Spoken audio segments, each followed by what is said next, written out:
আল্লাহ বললেন, গোলাম যারা পাপ করেছ, যারা অন্যায় করেছ, নিজের উপর নিজে জুলুম করেছ, লা তাকনাতু মির রাহমাতিল্লাহ, আল্লাহর রহমত থেকে নিরাশ হয়ে যেও না। লা তাইআসু মির রাউহিল্লাহ, আল্লাহর রহমত থেকে নিরাশ হবে না। ইন্নাহু লা ইয়াইআসু মির রাউহিল্লাহি ইল্লাল কওমুল কাফিরুন, কাফের মুশরিক ছাড়া কেউ আল্লাহর রহমত থেকে নিরাশ হয় না। ঠিক কি না? কি আশার বাণী, কি সম্ভাবনার বাণী। নিরাশ হয়েও না, হতাশ হয়েও না, ভরসা রাখো কার উপর?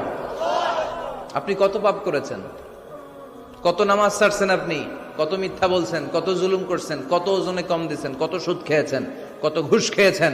আপনার পাপ যত বড় হোক, আল্লাহর দয়া ক্ষমার মহাসাগর তার চেয়েও বড়। আপনার পাপ আর অন্যায় যদি হয় বিলের পানির সমান, খালের পানির সমান, আল্লাহর দয়া হলো সাগরের পানির সমান।